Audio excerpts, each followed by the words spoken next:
Hey, what's up, comic book fans? Welcome back to Comic Book Corner 2.0. And guys, getting ready to do another comic book review. Now, all my comics have been reviewed for the week, so what am I actually reviewing? Well, this book was actually recommended to me by a couple of people. One was Comic Uno, which is Cat, which a lot of you already know, and the other one was my good friend, the Hulk's Big Toe. And both of them said, Mike, you gotta read this book. This is something that you would like.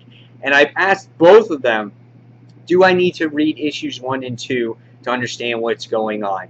And they said, no, you should be able to catch on issue 3. However, the Hulk's Big Toe said to me, Mike, to truly appreciate it, you would need to read issues 1 and 2. So I went back. I get a lot of these. We get a lot of these digital comics, to review, and I did not have issues 1 and 2 to review, but I did have issue number 3. This came out last week, and it was Jupiter's Legacy issue number 3, and it's written by Mark Millar, or Miller, however you want to say his name. And I didn't pick up issue 1 because that week I remember I had a lot of comics. I didn't want to go out and spend the money, and some people said it was okay, some people said it was good, and I just didn't get it. Never got around to ever reading it. And man, am I sorry, because this issue right here was freaking awesome. This was a great book. I will be reading it from now on, and this cover is true of what happens in this actual issue. This is called the Utopian. This is his son, which his name is Brandon, as you can see there on the screen. Cool cover. The artwork is done by Frank Quitely. I think that's how you say his name.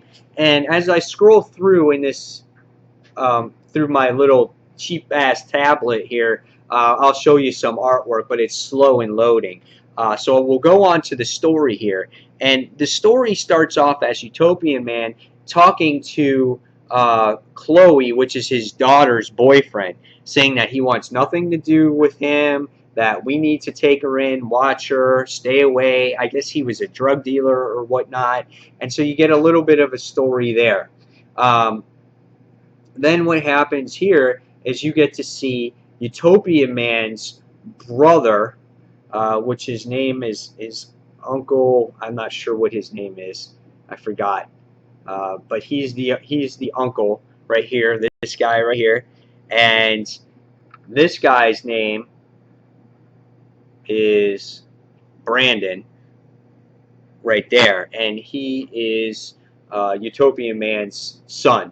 And his uncle is basically saying, you got to do things that's right. You got to take over. He's like, you have ideas, you have great things, to help the United States, to help man, help the world. And so basically what we're getting here is that Utopian is kind of running the show, and that's what I got out of this whole thing. After you get a little bit of a lengthy discussion of what happens between Chloe's boyfriend and Utopian, you wind up finding out that something is seriously wrong, because he breaks through the actual shop that he works at. He fixes carburetors and cars or whatnot. Great detail here. I really like the detail that you get to see through the walls and everything when he busts through. I thought that was really awesome. So as the issue comes along, you get to see Chloe and her mom actually reunite, because she's living at home because I guess she's expecting this baby or whatnot. And the next thing you see is somebody is pulling Chloe's mom through the wall. So you get to see that there also. And you're like, holy shit, what the hell's happening here? And she gets thrown through some like bus, and she's like, what the hell? So you get to see that in there as well. So I'm like, dude, what's happening here? And her mom is obviously has superpowers too. And then you start seeing all these what would be super villains, and you get to see this chick here, and she goes, worry about yourself, bitch. And she's out there, and she's long and lengthy and, pretty tough. The next thing you see is you have Utopian Man, Utopian, winds up trying to stop this asteroid, and he's asking for help, but he's not getting it.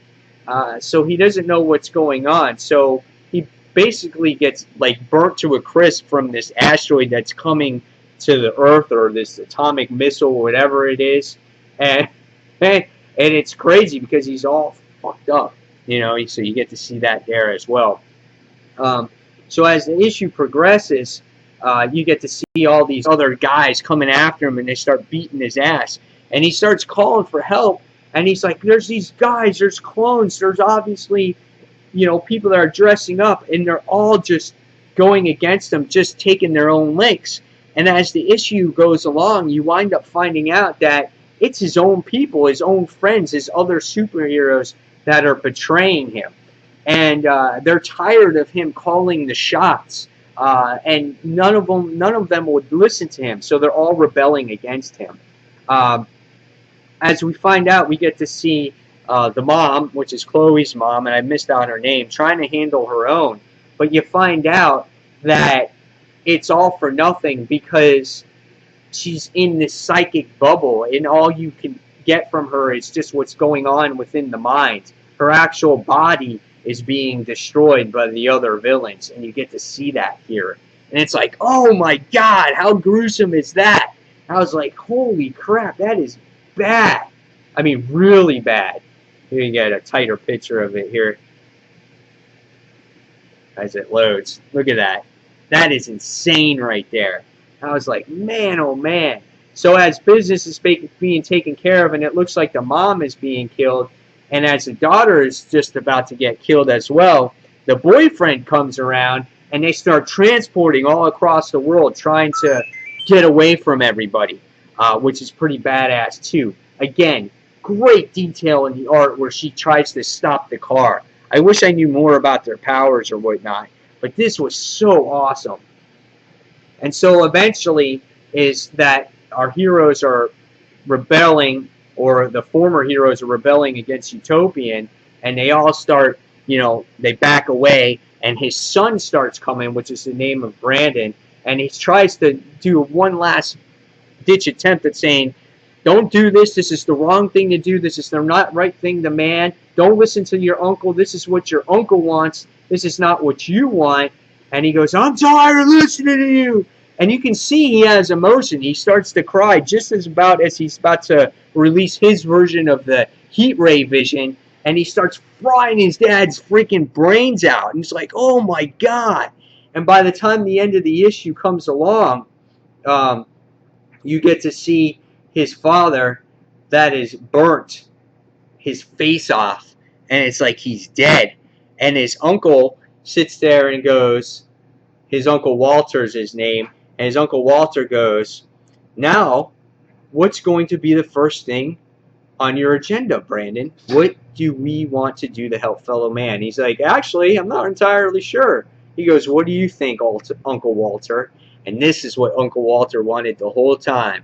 He wanted his brother out of the picture so he can be pretty much the man, the puppet master behind Utopian's actions. So really great stuff here. I think this is a phenomenal book just based off of the issue that I read. I felt that this was an easy jumping on point for me. I want to go back and read the first two issues to find out more of what these characters are, what they represent, what their powers are, how did they get to this point in just only two issues. And I can't wait to see what's in store for the series in the future. I should have picked this up in the past because Mark Millar has great books. They tend to be a little graphic, a little gritty, a little gory, and I like that about it, And it's a really interesting story, so I really can't wait to read more here. There's a lot that can go on based off of, Chloe's baby, the boyfriend, what's going to happen with the son. There's just so much here, so many questions that have to be answered, and I am intrigued, and I can't wait to read more. So I'm going to give this book a 5 out of 5. This was a perfect book. I really enjoyed it. When a first issue excites me like this, it's definitely going to get a 5 out of 5. So guys, tell me what your thoughts on this series so far, and tell me your thoughts on this actual issue, even though it came out last week. So guys, as always, this is Mike Spider Slayer signing off, and thank you for watching Comic Book Corner 2.0. Guys, I'll see you in the next comic book review. Take care, everyone. See you soon. Bye.